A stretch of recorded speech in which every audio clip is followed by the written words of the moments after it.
April 26th, 1986, Pripyat. The time is 1:23 a.m. Just minutes remain until one of the most terrifying disasters the world has ever witnessed. Do you want to see what a single man's ego can lead to? Chief Engineer Anatoly Dyatlov ignored every warning and insisted on running the test at the nuclear power plant. He went so far as to reduce the reactor's power from its intended range of 700 to 1,000 megawatts down to just 200. He believed that in this weakened state, the reactor could better handle worst-case scenarios, and he wanted to put that theory to the test. He was so full of himself, he refused to listen to anyone else's advice. As a result, 50 fuel rods, each weighing around 400 kilograms, shattered due to extreme overheating. The reactor's power suddenly surged to 120 times its normal level, and the temperature soared to 4,500 degrees. What followed was an unimaginable release of energy. The 1,000-ton lid covering the reactor was blown off by a massive explosion. As the top opened, oxygen rushed in. It reacted with the hydrogen inside the reactor, triggering a second, far more powerful explosion.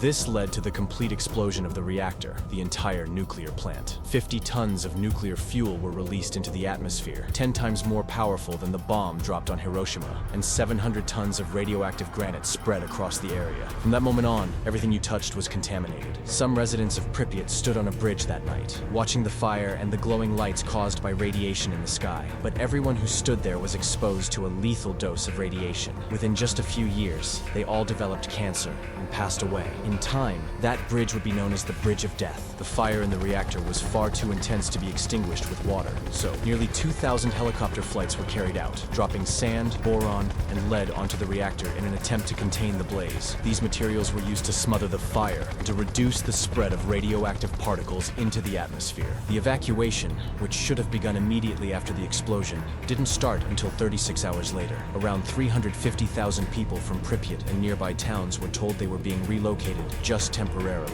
But that departure turned out to be a final farewell. No one would return home again. But the evacuation was never temporary. Those 350,000 people never returned to their homes. The pets and wild animals left behind were culled and buried to prevent the spread of radioactive contamination. A few months after the explosion, the reactor was sealed with 300,000 tons of concrete and 6,000 tons of steel. This massive structure was called the sarcophagus, a tomb for what was left behind. Here, we watch satellite footage showing how the radioactive cloud rose into the atmosphere and spread across the globe. First, the clouds move westward, then shift north, and finally drift south. Looking at the map, the world seemed to be engulfed in a poisonous cloud. But this was not the end. In fact, it was only the beginning of everything. Nearly 1,000 workers came to clean up the debris without proper precautions that day, and hundreds died within 15 days. So, what happened to those who survived? Cancer rates in the surrounding area increased 200 times above normal. As a result, nearly 20,000 people took their own lives. Many of the survivors and their children born afterward would become the innocent victims of this tragedy.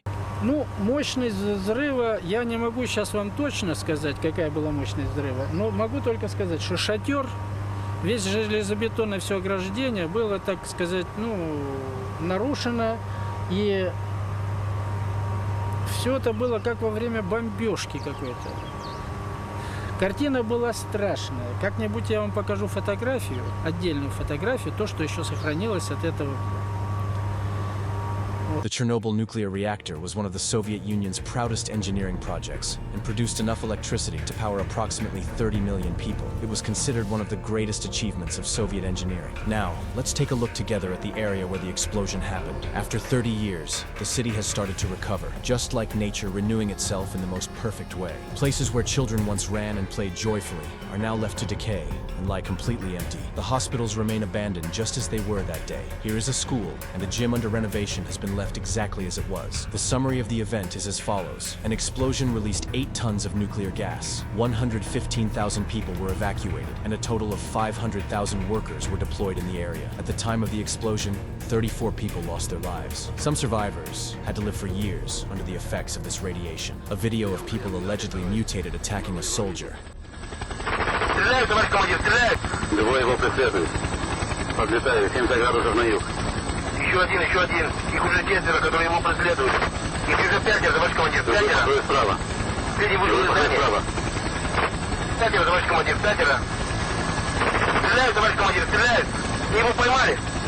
Их уже 5, товарищ командир, вышел из здания. Стреляют, товарищ командир, стреляют! Это твой поймали! Он его преследует. Оставайся на нем! Оставайся на нем! Держи его.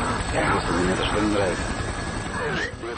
There are talks about some mutated beings in Chernobyl. If this video gets likes and comments, I will make a video about the paranormal events that happened there and the real footage caught on camera. Today, the city of Pripyat has turned into a ghost town, completely abandoned, with no residents left. But could such incidents happen nowadays? Don't forget to share your thoughts in the comments. Every week on our channel, videos about interesting topics like this will be released. Subscribe so you don't miss out. Take care of yourselves, and goodbye.